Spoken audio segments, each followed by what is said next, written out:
네, 저 동영상이 자꾸 끊겨가지고 또 다시 새로이 찍고 있습니다. 아까 제가 어디까지 얘기를 했냐면요. 감기는 왜 걸리느냐? 감기는 바이러스다. 그러면 바이러스의 특징이 뭔가? 바이러스는 고등학교 때 생물을 들으시면 다 아시겠지만 생물과 무생물의 그 중간에 있는 게 바이러스입니다. 그러니까 생물 같은 특징도 가지고 있지만 무생물의 특성도 같이 가지고 있는 것이 바이러스인 거죠. 그래서 오히려 세균보다는 바이러스가 조금 더 위험 요소가 많다라고 판단을 할 수 있는 게 얘가 가진 특성 중에 하나가 무생물적인 특성이 있다 보니까 그런 것까지를 사람들이 다 커버를 못하는 거죠. 그래서 조심해야 되는 게 일종의 감기, 그리고 감기로 인한 여러 가지 인플루엔자 이런 것도 있을 수 있는 거고요. 그리고 코로나도 사실은 바이러스죠. 그렇기 때문에 백신을 만들어내는데 한계가 있습니다. 그걸 계속적으로 연구를 한다고는 하지만 그게 언제 될지는 아무도 알 수 없는 것들이고, 이러저러한 이유에서 감기는 이제 걸리긴 하되 병원에 가서 주사를 맞고 약을 먹으면 괜찮지 않냐 그렇게 생각하시는 분들도 계실 거예요. 그런데 그거는 좀 잘못된 게 뭐냐면요, 병원 가서 주사를 맞고 약을 먹는 거는 감기가 일으키는 호흡기 질환에 대한 증상 완화인 거예요. 그러니까 감기도 말을 붙이기 나름이죠.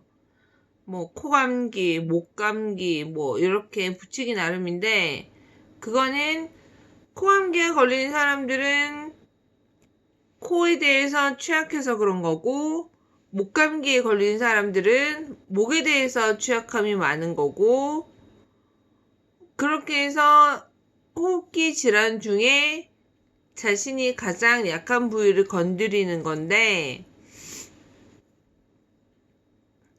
그것도 제가 봤을 때는 굳이 항생제를 투여하지 않더라도 감기가 걸려서 병원을 찾으면 그 놔주는 주사는 100% 항생제예요. 근데 항생제는 세균에 대한 항세균인 거지 항바이러스는 아니라는 거죠. 그러니까 잠깐 그 증상에 대해서 완화만 가질 뿐이지 근본적인 치료는 하지 못한다는 거예요. 근데 감기라는 게 바이러스의 종류가 굉장히 많기 때문에 우리가 그런 것들에 대한 백신을 다 맞을 수는 없잖아요. 그리고 감기 증상 정도는 그냥 넘어갈 수 있고, 그리고 그걸 이겨낼 수 있는 면역력을 대부분의 사람들이 가지고 있으니까 그 면역력을 이용해서 증상을 완화시킨다. 근데 그 면역력은 또 어떻게 해서 길러지느냐? 그건 정말 중요한 핵심인데요. 비타민입니다. 최고의 면역력을 높이기 위해서는 면역력을 증강시킬 수 있는 최고의 방법이라고 한다면 그거는 비타민입니다. 비타민의 정의를 아시죠? 몸에서 인간의 체내에서 합성시킬 수 없는 물질이 비타민입니다. 그래서 그거를 과용하시면 이제 영어로는 메가도즈라고 하죠. 그래서 그걸 과용하시게 되면 면역력이 조금 더 상승을 해서 마치 감기가 나은 것처럼 느끼실 수 있을 거예요. 그래서 비타민이 A, B, C, D, E, F, G 뭐 이렇게 쭉 간단 말이죠. 제일 중요한 게 비타민 C입니다. C. 그래서 비타민 C에 대한 메가도즈를 하시면 감기를 초반에 잡으실 수도 있고 빨리 물리치실 수 있습니다. 근데 이제 감기라는 것도 바이러스인 거고, 바이러스는 이제 무생물과 생물의 중간 단계이기 때문에 남극에 간다고 가정을 하면, 그러면 거기는 뭐라 그래야 되지? 마이너스 한 40도 정도가 되는 거죠. 그래서 생물도 살 수가 없고요. 무생물도 존재할 수가 없고요. 같은 맥락으로 봤을 때 히말라야 산맥이랑 비교를 한다면 히말라야 산맥에도 그 눈이 오고 고지로 올라갈수록 기온이 떨어지기 때문에 그런 데서는 감기에 걸리지 않습니다. 특히나 세균에 의한 감염은 일어나지 않습니다. 남극도 마찬가지고요. 그런데 조심해야 될 것이 뭐냐? 동상이죠, 동상. 그래서 왜 한 번씩 히말라야를 등반하는 팀이 있었는데 동료가 실종이 됐다거나 추락을 한다거나 그랬을 경우에는 현명한 대처법이 그거라고 해요. 일단은 팀을 이끌어서 먼저 등반을 하는 게 그게 순서라고 하더라고요.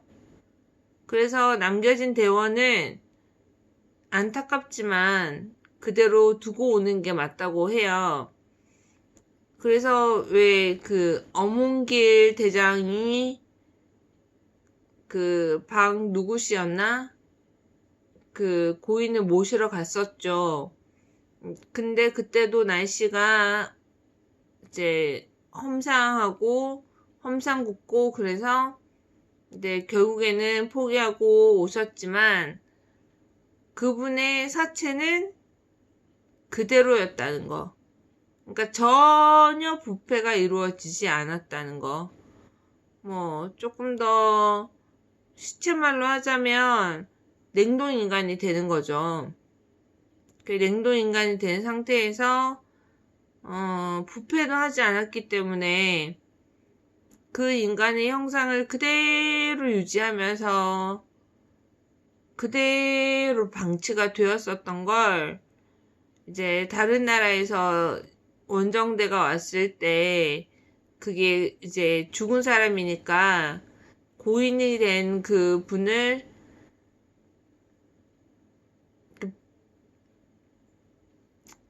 나체는 아니지만 너무 적나라하게 보여지는 게 고인에 대한 예의가 아니다.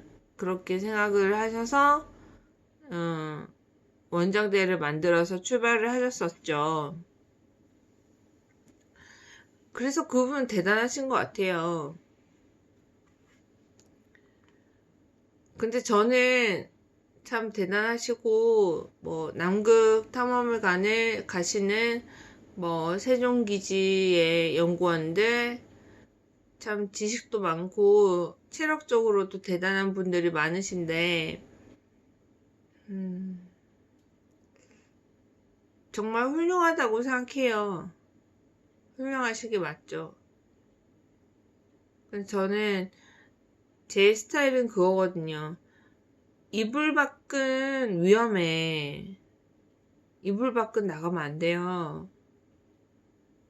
저는 그 생각이라서 더 위대해 보이는 것 같아요. 더욱더 대단하시고 위대하고 훌륭하시고 정말 우리나라의 어떤 역사의 기록을 남기시기 위해서 본인의 모든 것을 포기하고 그렇게 선택을 하셨다고 저는 믿거든요. 그리고 제 주위에 이제 남극 그 세종기지를 가시는 분이 계세요. 여자분이신데 저는 잘 모릅니다. 그분은 잘 모르고 그냥 들어서 이제 한 다리 건너서 아는 사람인데 여자의 몸으로 간다는 것도 저는 그게 정말 대단하다고 생각하거든요. 이불 밖도 무서운데 나라 밖을 나가면서 그것도 대륙도 아니고 뭐 남극이 대륙이긴 하지만 같은 뭐 아시아나 같은 대륙도 아니고 저 멀리 그 극도로 그곳에 가셔가지고 먹고 노는 것도 아니고 그냥 거기에서 이제 계속 이제 그 훈련과 탐험을 수행을 하시는 거잖아요. 정말 박수 쳐드립니다. 그게 애국심이 아니면 또 뭐였을까요? 저는 애국심이 밑바탕이 되어 있다고 생각하거든요. 너무 대단하신 분이라고 생각해요. 저보다 나이가 어리신 걸로 아는데, 네. 그렇게 이제 역사에 자기 이름 한 줄을 남길 수 있는 거죠. 네. 밥 좀 먹을게요. 삘 받으면 자꾸 떠들어대서 이거 직업병인 것 같거든요.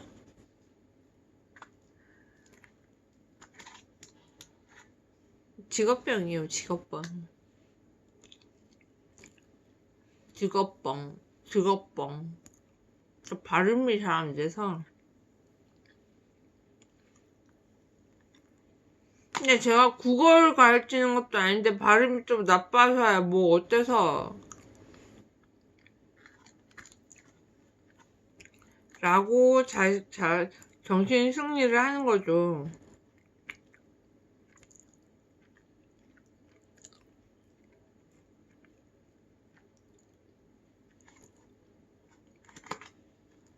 모든 선생님들은 모든 학생에게 도움이 되어야 한다.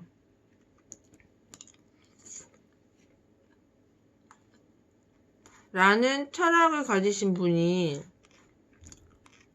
저와 아주 가까운 관계에 있으세요. 저는 그게 참 피곤하다고 생각했거든요.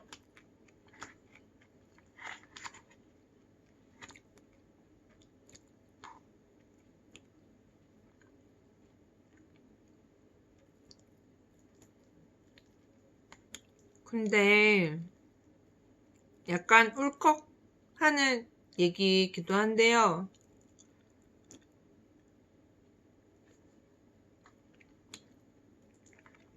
본인의 소명의식을 가지고 한평생을 열심히 그 직업에 소명의식을 가지고 임하실 수 있다는 게 참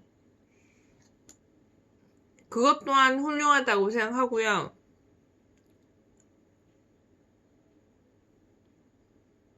정말 경건한 마음을 가지게 하는 것 같아요.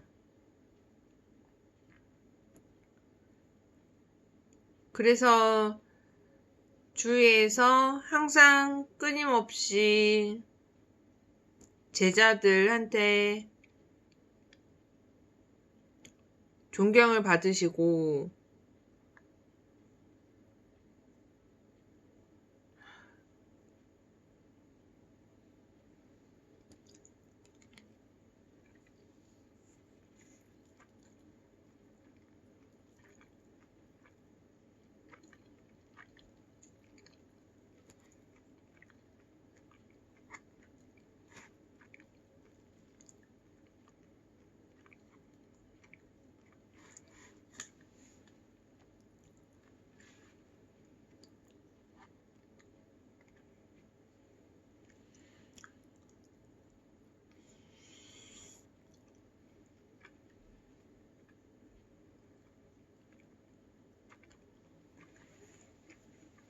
그분은 그분의 일을 하시고 저는 저의 일을 해야 되고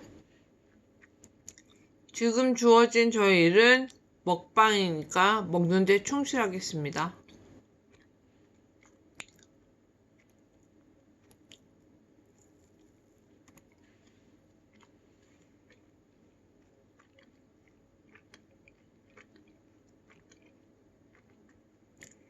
정말 재미없는 것 같아요. 그죠? 부금도 없고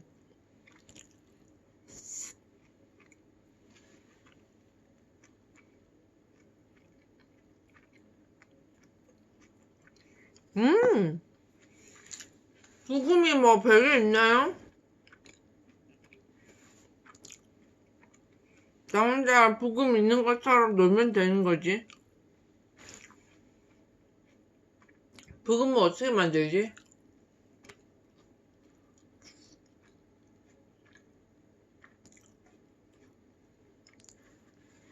여기서 부금을 떼면 부금이 나오나요? 그건 아니죠?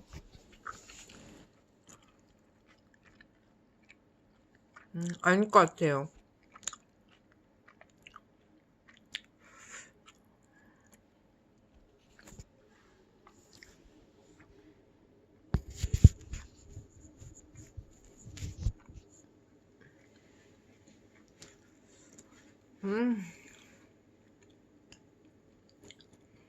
되게 맛없어요.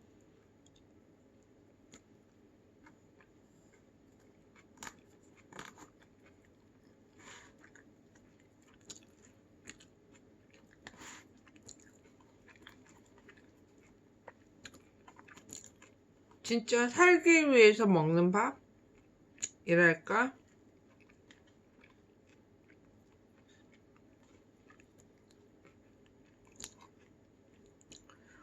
정말 어떤 때는 이렇게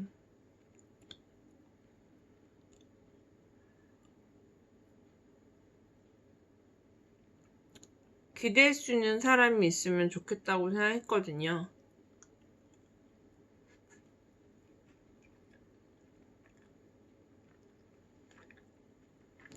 그냥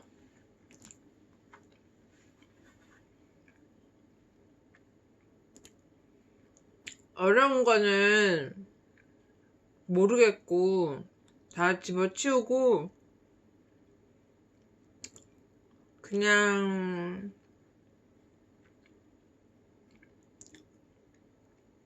이렇게 기대고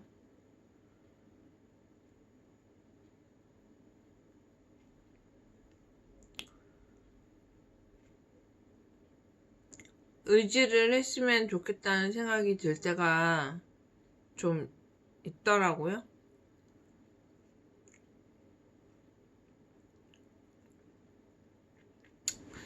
이 밥이 맛이 없을지언정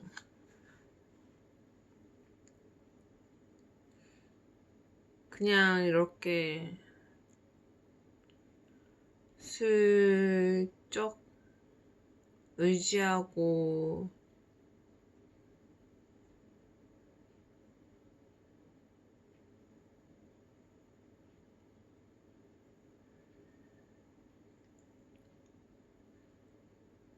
그렇게 있으면 참 좋겠다는 생각을 요즘 하게 됐어요.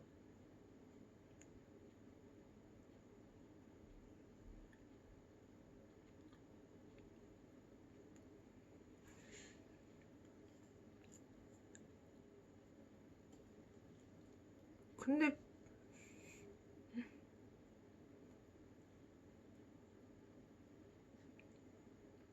기댈 곳이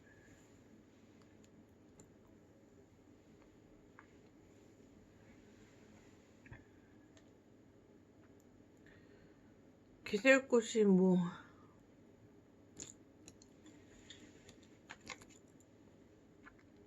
있겠어요?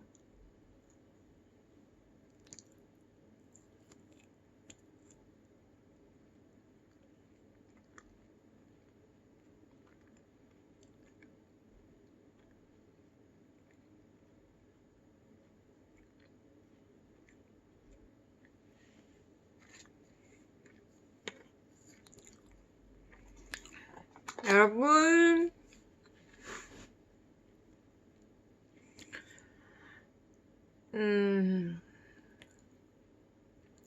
지루한 방송 봐주셔서 감사드리고요. 구독과 좋아요, 아싸 가오리. 한 번씩 눌러주시면 아싸 가오리.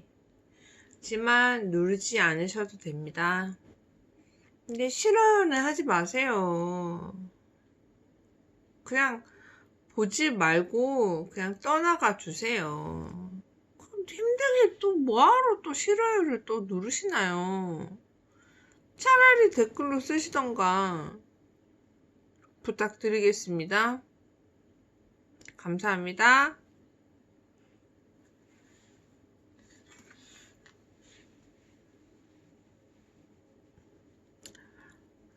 또 올게요.